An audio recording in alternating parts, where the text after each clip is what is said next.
여러분, 지난 3일간 주님 안에서 평안하셨습니까? 오늘도 우리에게 참된 평안을 주시는 주님 앞에 같이 예배드리겠습니다. 먼저 신앙 고백합니다. 전능하사 천지를 만드신 하나님 아버지를 내가 믿사오며 그 외아들 우리 주 예수 그리스도를 믿사오니 이는 성령으로 잉태하사 동정녀 마리아에게 나시고 본디오 빌라도에게 고난을 받으사 십자가에 못 박혀 죽으시고 장사한 지 사흘 만에 죽은 자 가운데서 다시 살아나시며 하늘에 오르사 전능하신 하나님 우편에 앉아 계시다가 저리로서 산자와 죽은 자를 심판하러 오시리라.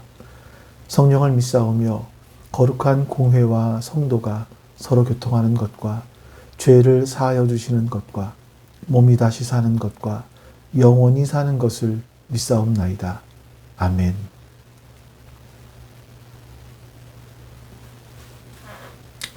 네, 우리 이제 같이 하나님을 찬송하겠습니다.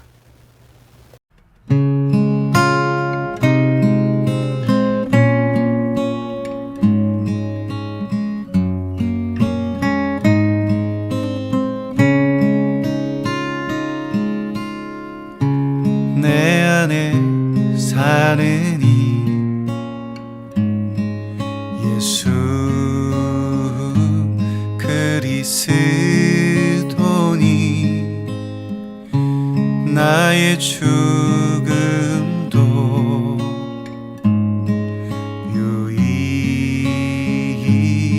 유익함이라. 내 안에 사는 이 예수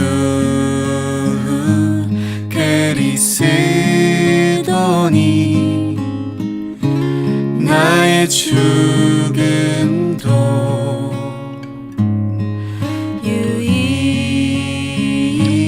유익함이라. 나의 왕 내 노래 내 생명 또 내 기쁨 나의 힘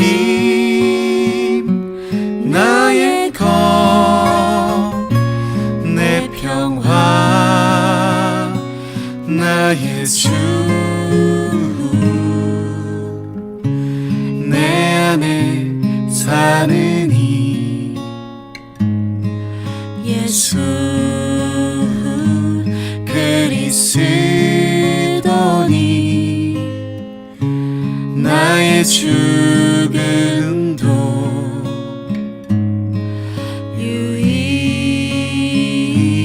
유익함이라.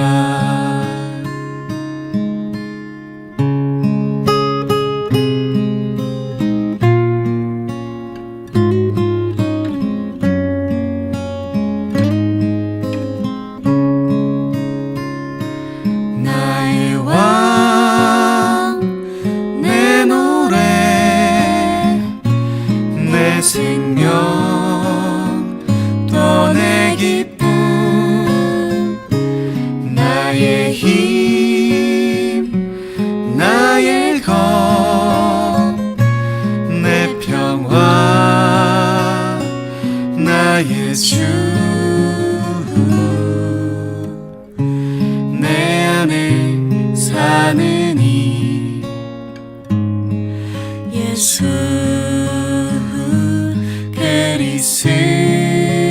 그리스도니 나의 죽음도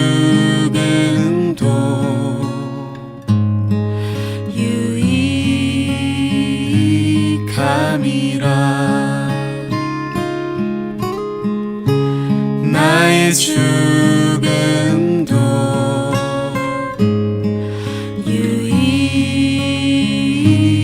유익함이라. 나의 죽음도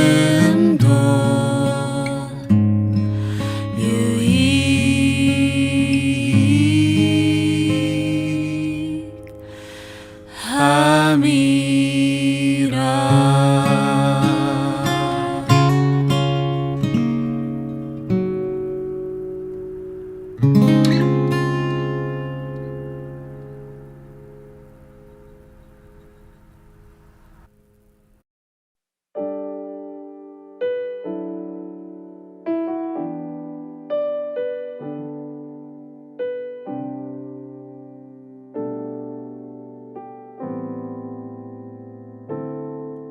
당신은 시간을 뚫고 이 땅 가운데 오셨네. 우리 없는 하늘 원치 않아 우리 삶에 오셨네. 자신의 편안 버리고 우리에게 평안 주셨네. 가장 낮은 자의 모습으로 우리 삶에 오셨네.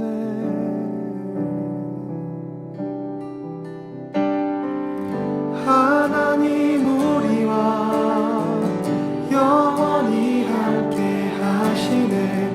꿈 없는 우리에게 그 나라 보여주시네. 연약한 자들의 친구가 되어주시고 힘없는 우리의 인생을 위로하시네.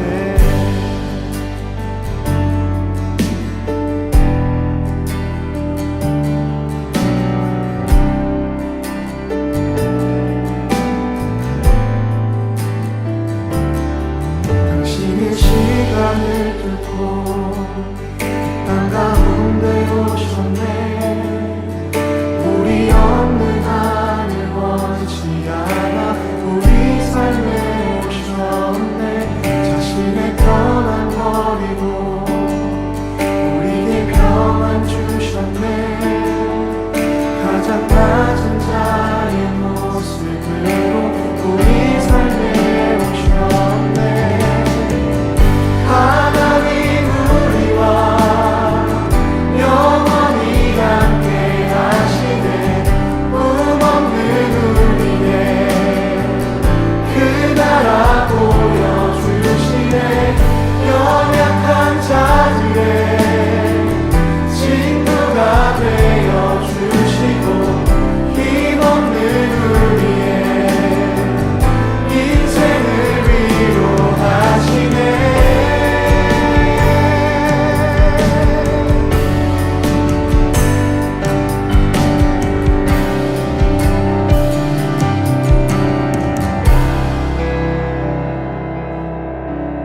예수 이곳에 우리와 함께 영원히. 예수 이곳에 우리와 함께 영원히. 예수 이곳에 우리와 함께 영원히.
모든 말로써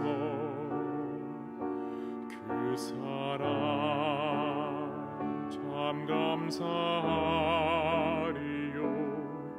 하늘의 천군 천사라도 나의 마음 모르리라. 나 이제 새 소망이 있음을 주님의 은혜라.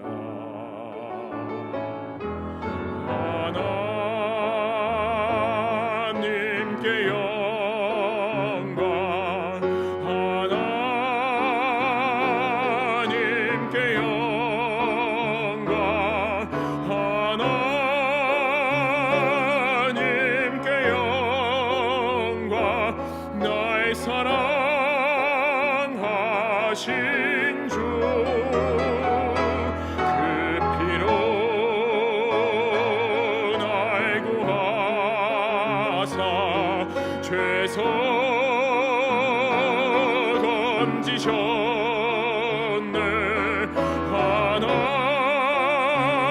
하나님께 영광, 나의 사랑하신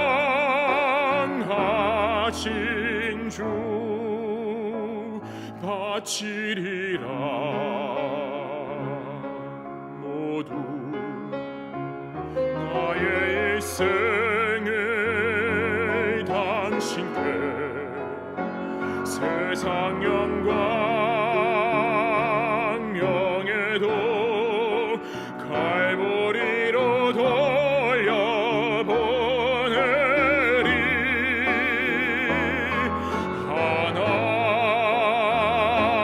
하나님께 영광, 하나님께 영광, 하나님께 영광. 나의 사랑하신 주, 그 피로 날 구하사 죄서 건지셨네.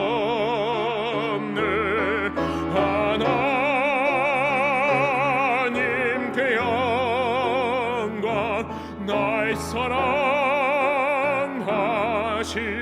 주, 나의 사랑하신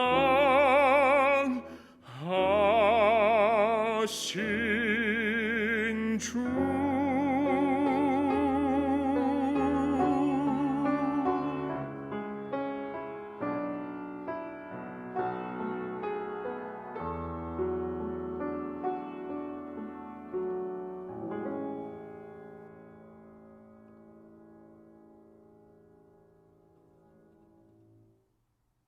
이제 예배를 위해서 하나님 앞에 같이 우리 기도하겠습니다. 옆에 있는 기도 제목 보시면서 우리 같이 기도합니다. 내 사랑이 내 백성을 포기 못하니 내 모든 것 내어주고 나 그들을 얻으리라. 여호와께 돌아가자. 우린 돌아서도 그는 변치 않네. 여호와께 돌아가자. 우린 넘어져도 그 사랑 영원하네.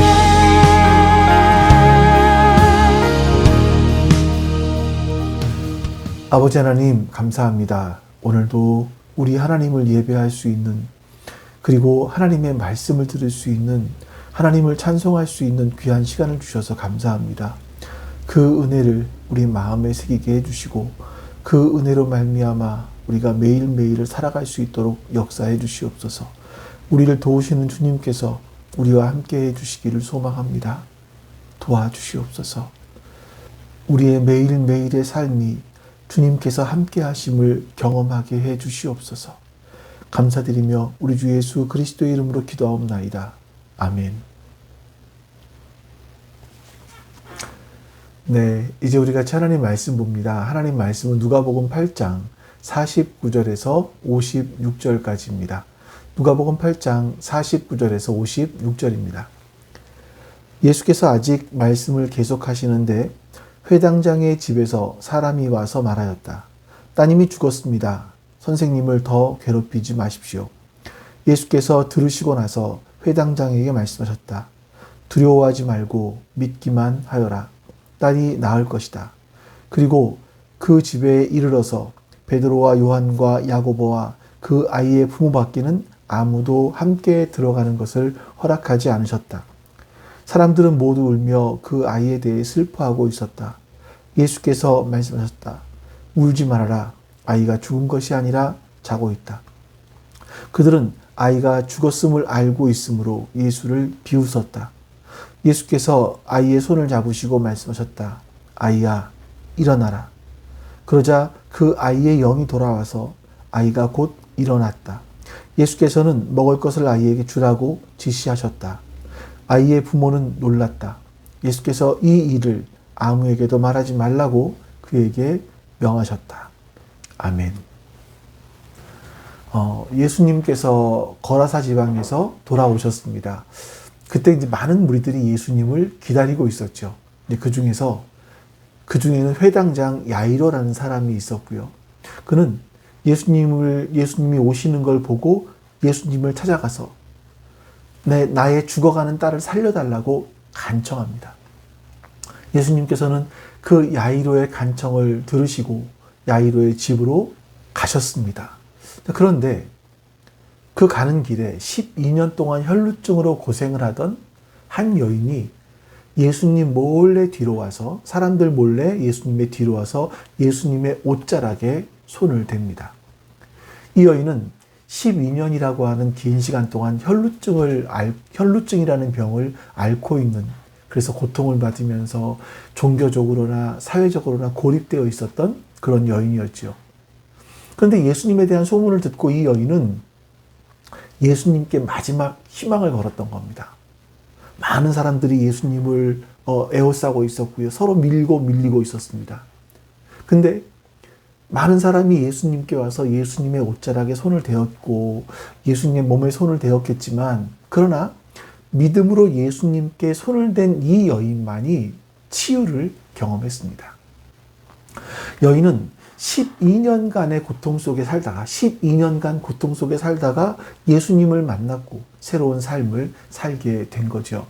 이 여인에게 고난의 시간은 그것으로 끝이 아니었었고 하나님을 만나는 시간, 메시아를 만나는 시간이 되었던 겁니다. 그리고 예수님은 종교적으로, 사회적으로 부정하다 이렇게 해서 사람들에게 배척을 받았던 이 여인의 병을 고쳐주시고 그녀에게 딸아 이렇게 다정하게 불러주시면서 그녀를 품어주셨습니다. 우리에게도 여러분, 이 고통의 시간은, 고통이 찾아온다면 그 시간은 주님을 만나는 시간이 될 수도 있다는 것을 우리는 기억해야 됩니다. 그럴 때 그 고통은 우리에게 참된 복이 될 것입니다. 자, 이제는요, 이 여인보다 먼저 예수님을 기다리던 야이로라는 사람이 어떤 사람인지 우리가 같이 한번 살펴보도록 하겠습니다. 지난주에 읽었기 때문에 오늘 본문으로 보지 않았습니다만 41절 말씀을 우리 한번 같이 읽어보겠습니다. 그때 야이로라는 사람이 왔다. 이 사람은 회당장이었다. 그가 예수의 발 앞에 엎드려서 자기 집으로 가시자고 간청하였다. 아멘. 여러분, 여기서 회당장이라고 하면 회당을 관리하는 책임자를 말합니다. 그 회당의 모임은요, 이 모두 회당장의 주관하에, 책임하에 모든 것들이 진행되었습니다. 회당장은 기도자, 설교자 이런 사람들을 정하기도 했고요. 또 이 당시 회당에서의 모임이 3부로 구성되어 있었다고 해요. 1부에서는 기도를 했고 2부에서는 모세오경이었던 율법을 율법서, 또 선지서 이런 거를 낭독했습니다. 3부에서는요, 설교, 그리고 토론, 이런 것들이 이루어졌다고 해요. 이 모든 것들을 회당장이 주관을 하는 거죠. 근데 당시에 일반의 회당장들은 예수님을 곱게 보지 않았습니다. 오히려 상종도 하지 않으려고 했던 것 같습니다. 예수님은 공생애를 시작하시면서 안식일에 회당에 들어가서 성경을 읽으시고 또 하나님의 말씀을 전하셨습니다. 이런 말씀도 하시죠. 엘리야 시대에 3년 6개월 동안 비가 내리지 않아 흉년이 들었을 때 엘리야는 아무에게도 보내심을 받지 않고 오직 시돈 지방에 사렙다 과부에게만 보내심 받았다. 그리고 또 엘리야 시대에 이스라엘에 많은 한센병자들이 있었지만 아무도 깨끗함 받지 못했고 오직 시리아 사람 나아만 장군만 고침을 받았다. 이렇게 설교를 하셨습니다. 시돈 지방 사렙다 과부, 시리아 나아만 장군 다 모두 이방 지역이고 이방인이었습니다. 예수님께서 마치 이방인은 높이시고 유대인들은 낮추시는 것처럼 말씀을 하시니까 이 회당에 있던 사람들은 분노했고요. 예수님을 산 낭떠러지까지 끌고 가서 떨어뜨리려고 했었습니다.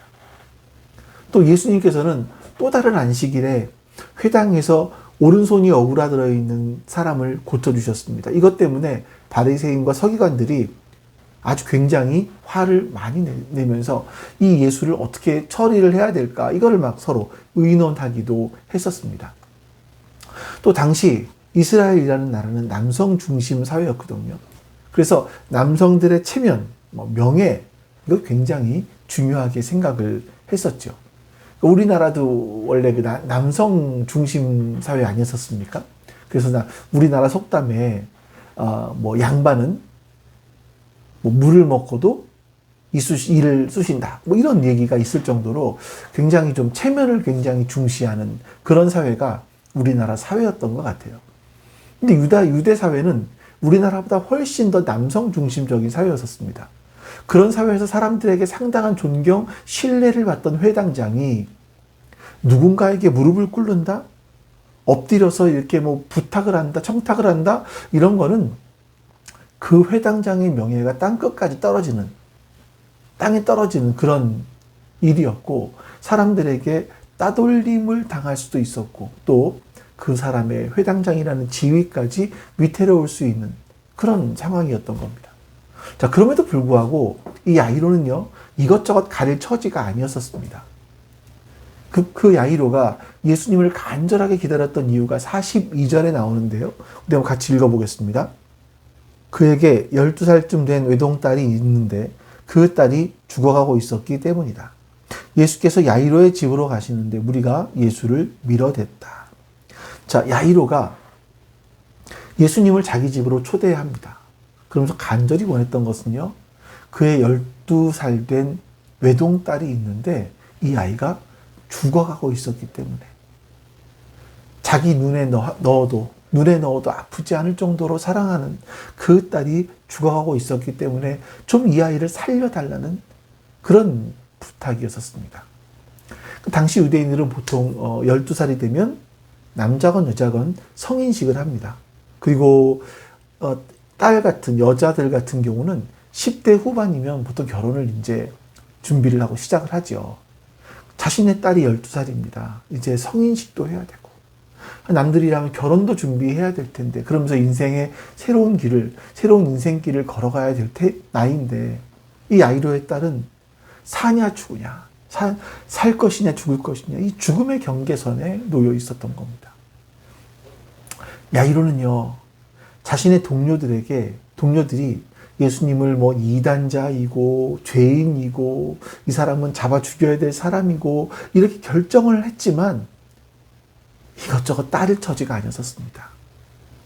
자신이 들었던 소문대로 예수님이 병을 고치시는 분이라면, 죽은 사람을 살리시는 분이라면, 귀신을 내어 쫓는 분이시라면 그분께 나의 사랑하는 딸의 병을 고쳐달라고 부탁해야겠다. 이런 생각을 했던 거죠.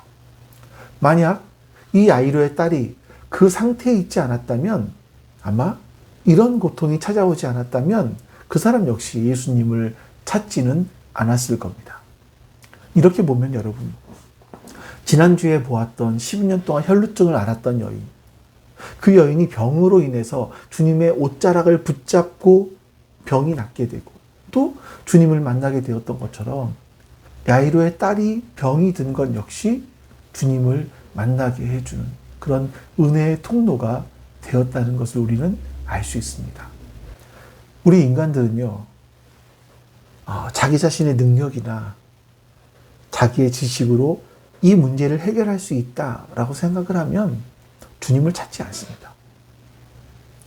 자신이 가진 것이 크게 보이기 때문에 그것이 자신의 눈을 가려서 주님을 볼 수가 없는 거죠.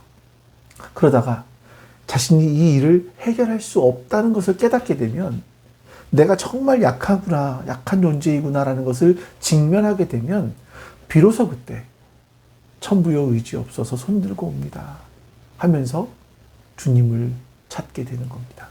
우리가 하나님 앞에 손을 들고 나올 수밖에 없는 그런 상황은요, 우리를 아주 고통스럽게 만들죠. 그러나 하나님께서는 우리가 고통을 당하는 그것보다 우리의 구원자 되시는, 우리의 영혼의 구원자 되시는 예수 그리스도를 만나서 우리의 영혼이 구원받는 것을 더 중요하게 생각하십니다. 그래서 우리가 영원한 생명을 얻는 것과 세상의 그 무엇과 바꿀 수 없다고 성경은 말씀하고 있는 거예요. 그리고 우리는 그 과정을 통해서 이 땅을 살아가면서 무엇을 신뢰해야 되는지를 정확하게, 선명하게 배우게 되는 겁니다. 하지만 여러분, 이런 신앙의 여정은 결코 쉽지는 않습니다. 그러나 주님은 우리의 연약함을 통해서 더 큰 은혜를 베푸시고 더 깊은 신뢰를 경험하게 하시는 겁니다. 예수님께서 이 야이로의 요청을 받아들여서 야이로의 집으로 가고 있었을 때 12년 동안 혈루증을 앓았던 여인이 예수님의 뒤로 와서 옷깃을 만지는 일이 있었습니다. 그것 때문에 이 여인은 혈루증이 낫게 되었고 예수님 앞에 엎드려서 자신이 예수님께 손을 대었던 이유, 그리고 병이 낫게 된 경위, 이것들을 모든 백성들 앞에서 다 알려줬습니다. 이 장면은 아마 사람들에게 굉장한 감동을 주었을 거예요. 하지만 이 상황에서 감동을 받지 못하는 한 사람이 있었을 겁니다. 누구냐면 바로 회당장 야이로입니다. 지금 이 혈루증을 앓았던 여인은 뭐 당장 죽을 병도 아니잖아요. 그리고 이미 12년 동안이나 병을 앓았는데, 아니 하루 이틀 더 늦게 치료를 받는다고 해서 뭐 크게 달라질 부분이 있겠습니까? 근데 지금 내 딸은 죽어가고 있어요. 한시가 급합니다. 촌각을 다퉈요. 근데 예수님은 내 마음도 몰라주시고 지금 그 여인과 이야기를 하고 계신 거예요. 아마 이렇게 서운하지 않았을까요? 만약 예수님께서 내가 한 말을, 내가 지금 내 딸이 죽어가고 있습니다라고 간절하게 요청했던 말을 예수님이 귀담아 들으셨다면, 진지하게 들으셨다면 이 여인에게 네 병이 고쳐진 건 알겠는데 조금 있다가 나중에 한번 같이 이야기하자. 지금은 죽어가고 있는 12살짜리 아이가 있으니까 내가 그 아이를 고쳐준 다음에 다시 더 너에게 깊은 이야기를 할 것이 있다. 다음에 어디서 만나자. 이렇게 하고 황급하게 빨리 뛰어서 야이로의 집으로 가셔야 될 것 같지 않습니까? 근데 예수님은 그렇게 하지 않으세요. 그리고 야이로가 염려했던, 걱정했던 그 사건, 상황이 현실로 나타나고 말았습니다. 49절입니다. 예수께서 아직 말씀을 계속하시는데 회당장의 집에서 사람이 와서 말하였다. 따님이 죽었습니다. 선생님을 더 괴롭히지 마십시오. 여러분, 예수님께서는요, 계속 말씀을 하고 계셨습니다. 이 여인이 이야기를 했고 예수님은 또 말씀을 하고 계셨어요. 그때 딸이 죽었다는 소식을 이 회당장이 듣습니다. 이 소식은 야이로에게 정말 그 야이로가 예수님이 우리의 딸을 위해서 기도해 주시면 나을 수도 있을 거야 라는 그 신랄 같은 희망마저 이제 모두 끊어져 버린 그런 상황이 된 거죠. 근데 주님은 이렇게 말씀하세요. 50절입니다. 예수께서 들으시고 나서 회당장에게 말씀하셨다. 두려워하지 말고 믿기만 하여라. 딸이 나을 것이다. 여러분, 예수님께서는요, 야이로에게 아무런 희망이 없을 그때, 모든 것이 끝났다고 생각될 그때 두려워하지 말라고, 그리고 믿기만 하라고 말씀하십니다. 그러면 딸이 나을 것이다. 죽었다는데 그 딸이 나을 것이다 라고 말씀을 하시는 거예요. 여러분, 예수님께서 야이로에게 요구하고 계신 것이 뭡니까? 당신의 딸이 나을 것이라는 믿음을 끝까지 버리지 말라. 그러면 당신의 딸은 죽었더라도 살아날 것이다. 이 말씀을 하고 계시는 건가요? 여러분, 우리는요, 우리가 얼마나 의심하지 않고 강하게 믿느냐, 이런 믿음의 강도를 중요하게 생각합니다. 근데 예수님은 네가 믿고 있는 내용이 무엇이냐? 라고 우리에게 물으시는 거예요. 우리가 지난주에 보았던 혈루증을 앓던 여인의 예를 들어서 다시 한번 믿음이라는 것이 무엇인지를 생각해 보도록 하겠습니다. 예수님은 야이로의 집으로 가고 계셨습니다. 거기는 수많은 사람들이 모여 있었고요. 여기저기서 막 예수님을 만졌습니다. 서로 밀치면서 예수님의 옷자락에 손이 닿았습니다. 예수님의 몸에 손과 몸이 닿았습니다. 사람들은 이 여인, 혈루증을 앓던 여인처럼 예수님의 몸에 손이 닿으면 병이 나을 것이라는 믿음이 있었을 거예요. 근데 그 중에 딱 한 사람만, 많은 사람이 예수님께 손을 대었지만 딱 한 사람만 병이 나았습니다. 그럼 여러분, 이 여인의 갈망이 다른 사람들보다 훨씬 컸기 때문에 이 여인의 병만 나았던 것일까요? 병에 걸려서 고통을 당해본 사람이라면 사람들은 다 누구나 자기의 병이 낫기를 원합니다. 그래서 서로 밀치면서 예수님의 몸에 손을 대었을 겁니다. 그러면서 이렇게 생각했겠죠.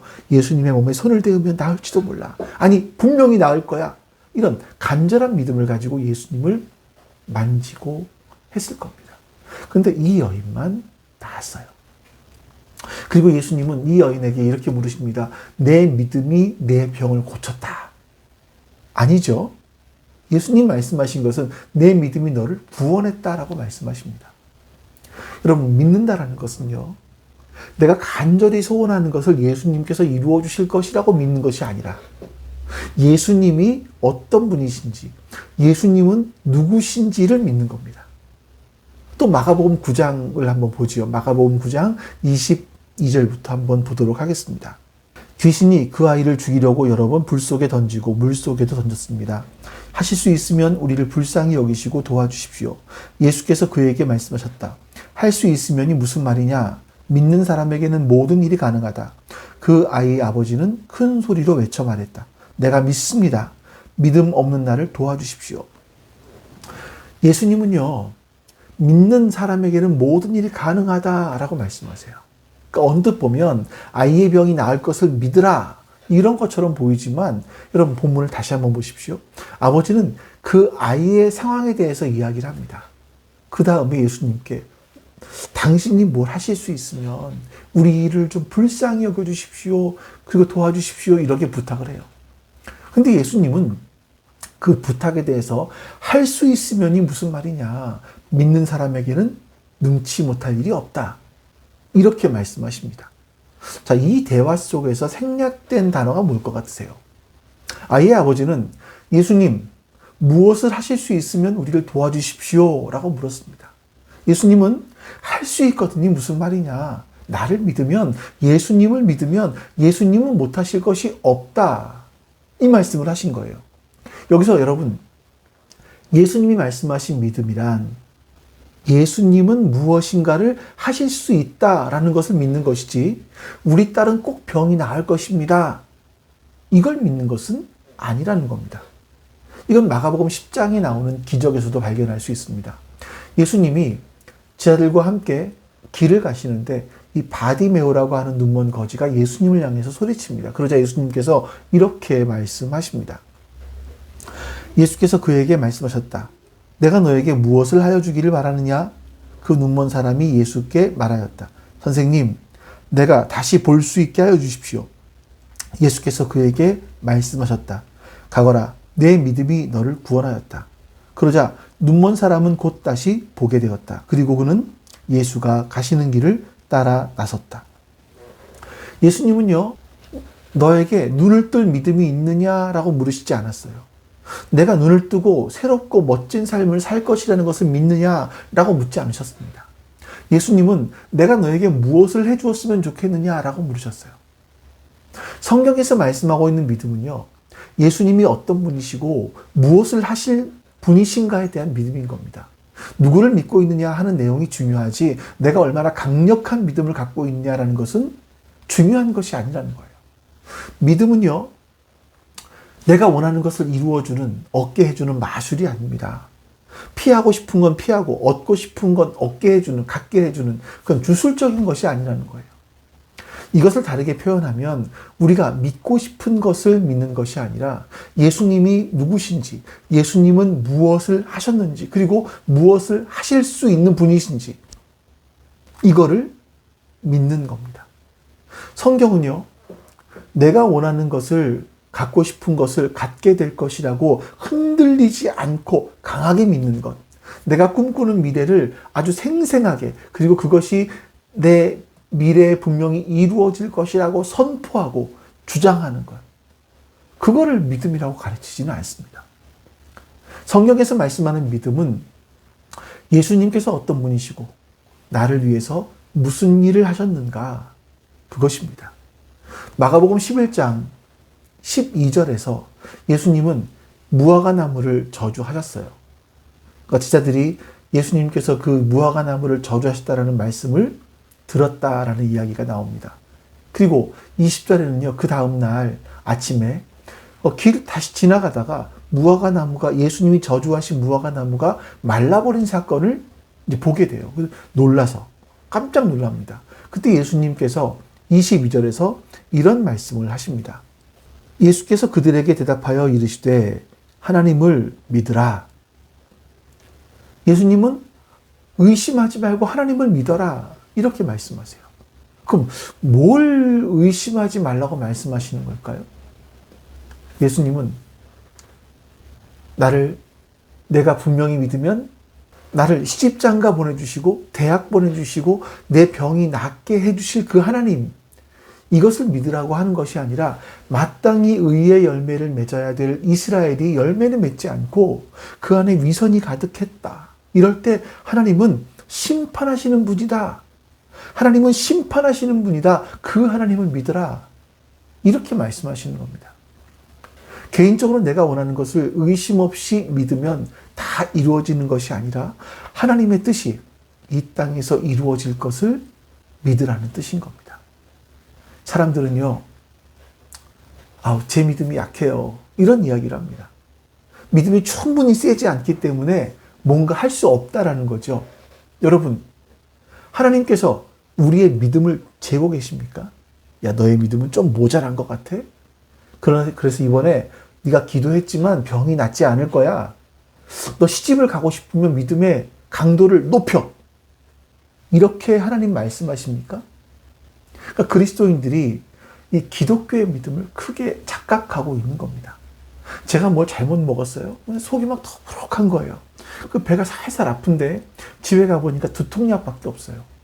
제가 그때 두통약을 먹으면서 이 두통약을 먹으면 저의 배가 꼭 나을 것입니다. 이렇게 세게, 아주 강하게 믿으면서 이 약을 먹으면 나을까요?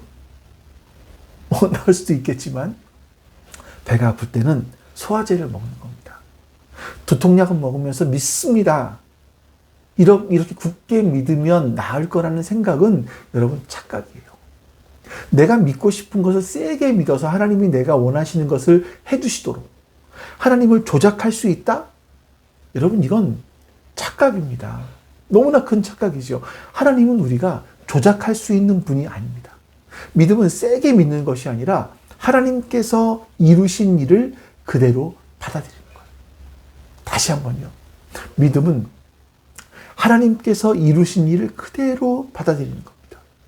그 당시에 수많은 병자가 있었지만 병이 나은 사람들은 모두 이런 비슷한 믿음을 가지고 있었습니다. 잘 구분하셔야 돼요. 저분이 내 병을 낫게 해줄 것이라는 믿음과 저분이 메시아이기 때문에 메시아인 예수님이 원하시면 나를 낫게 해주실 수도 있다. 이 믿음은 다릅니다.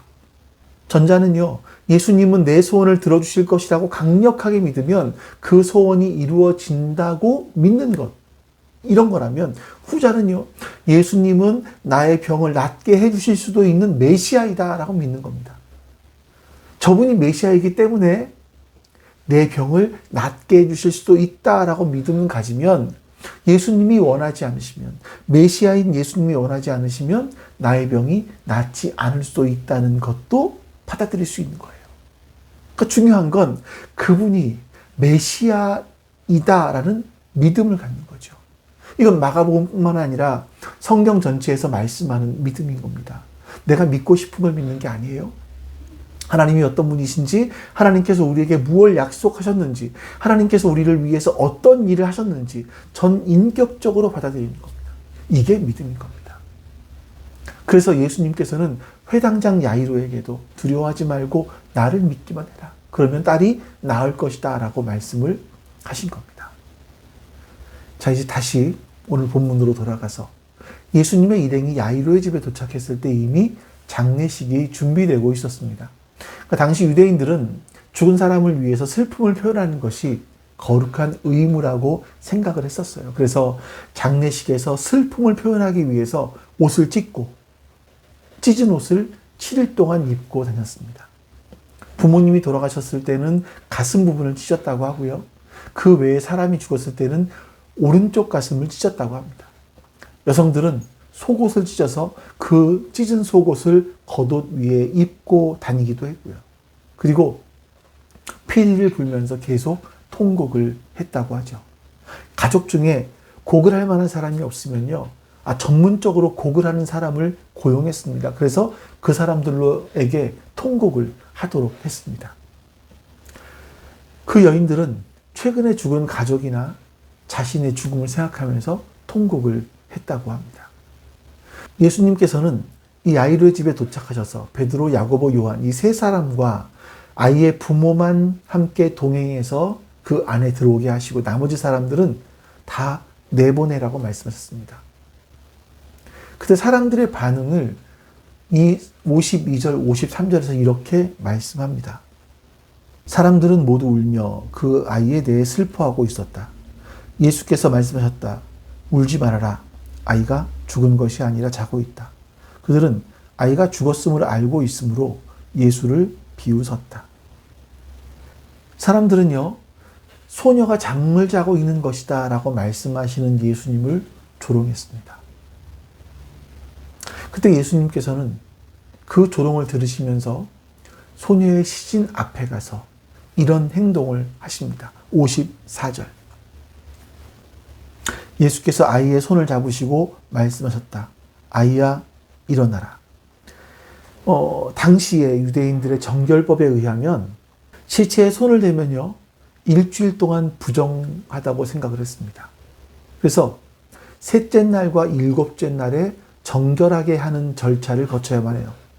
이 절차를 거치지 않으면 계속해서 부정한 사람으로 남아있게 됩니다.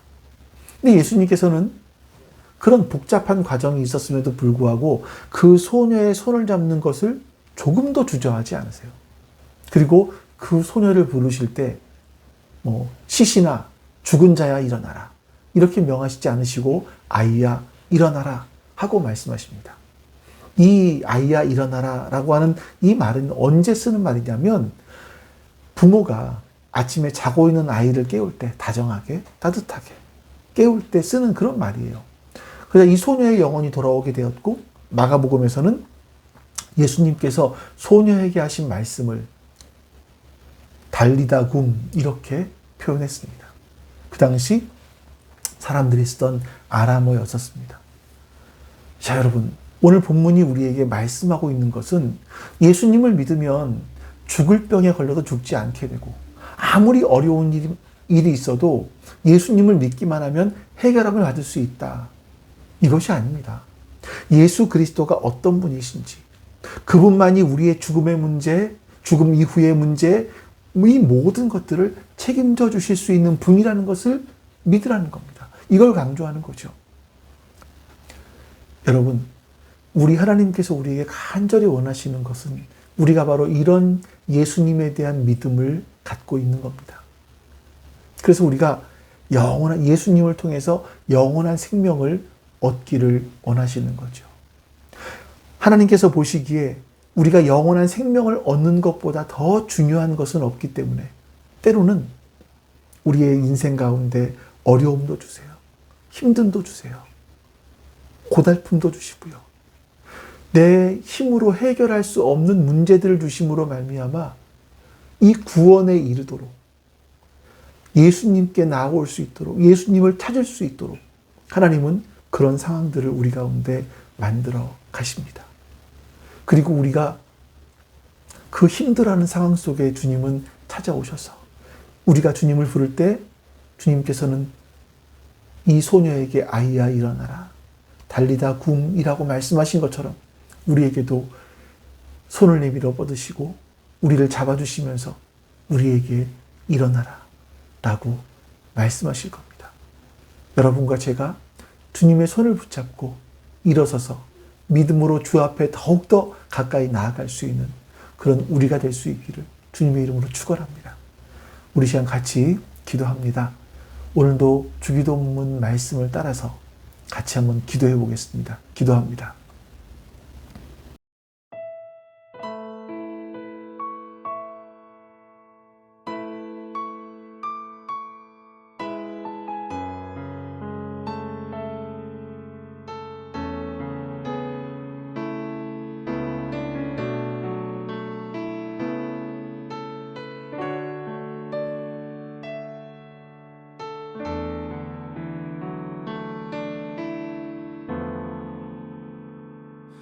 나의 백성이 다 겸비하여 내게 기도하며 나의 얼굴을 구하여서 그 악한 길 떠나며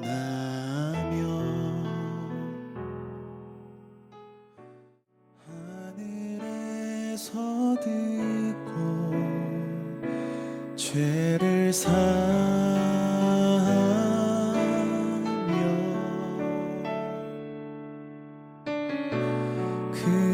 그들의 땅을 고치리라.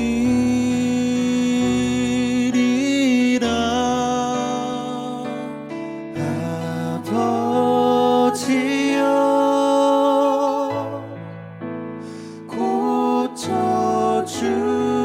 고쳐주소서.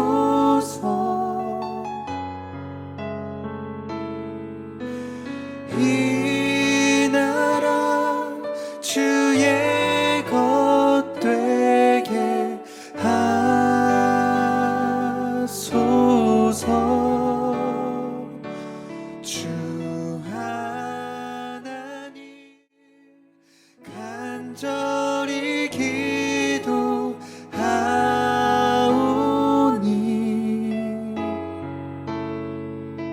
상한 이 땅 새롭게 하소서.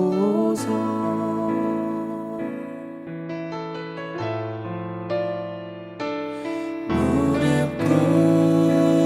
꿇고 다 겸비하여 주께 기도하리. 주의 얼굴을 구하여서 그 악한 길 떠나리.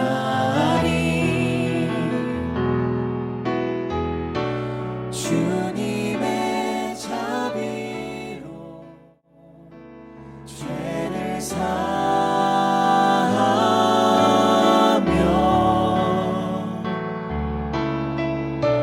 주님의 자비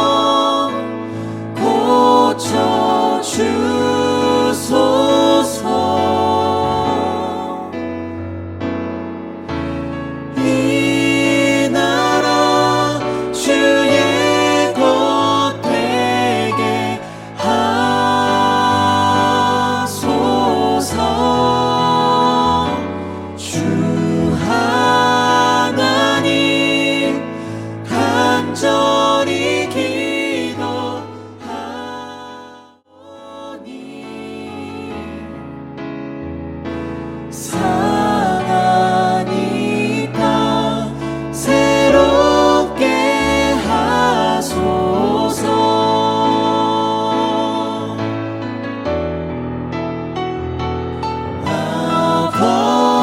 아버지여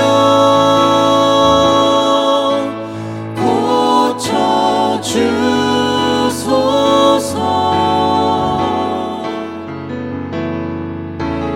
이 나라 주의 것 되게 하소서.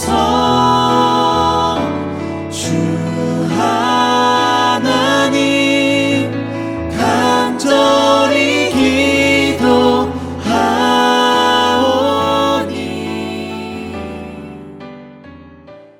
상한 이 땅 새롭게 하소서.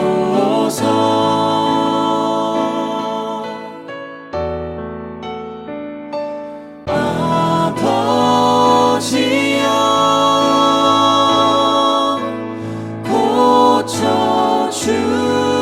고쳐주소서.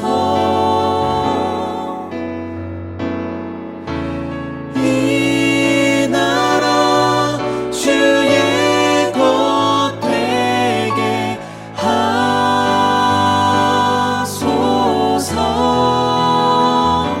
주 하나님 간절히 기도하오니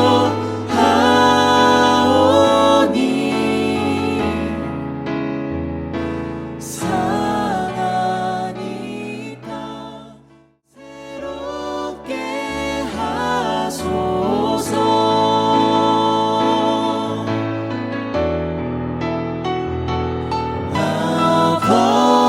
아버지여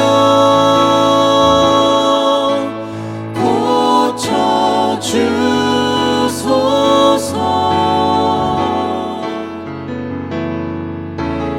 이 나라 주의 것 되게 하소서. 주 하나님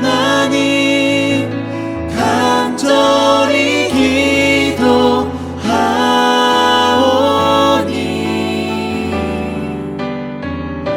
상한 이 땅 새롭게 하소서.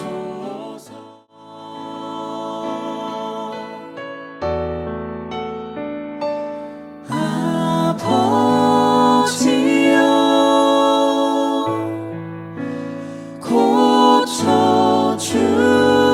고쳐주소서. 이 나라 주의 것 되게 하소서.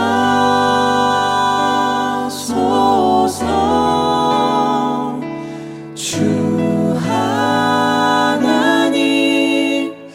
간절히 기도하오니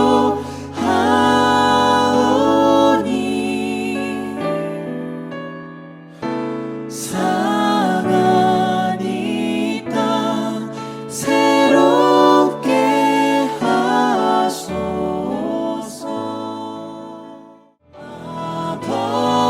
아버지여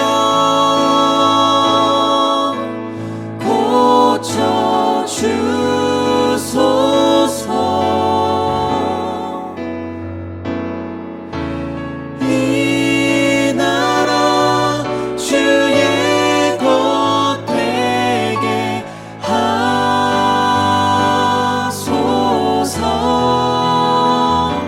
주 하나님 간절히 기도하오니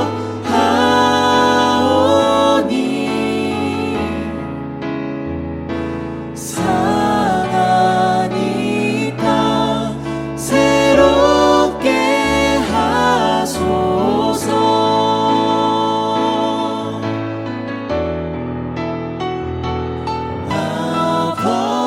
아버지여 아버지 하나님, 오늘도 우리에게 말씀을 주셔서 감사합니다.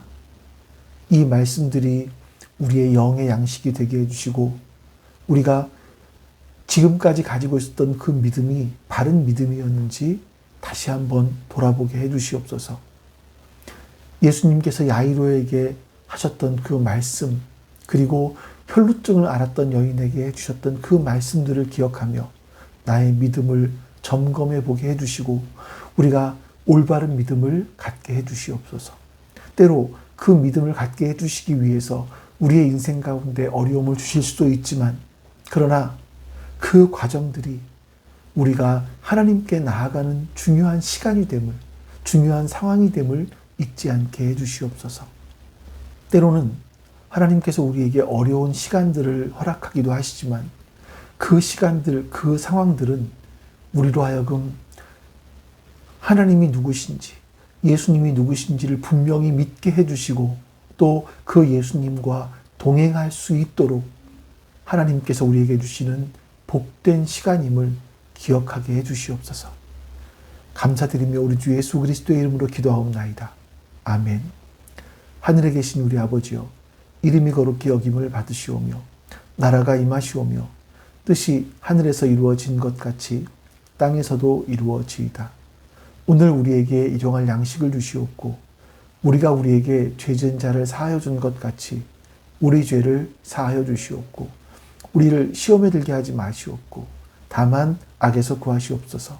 나라와 권세와 영광이 아버지께 영원히 있사옵나이다. 아멘.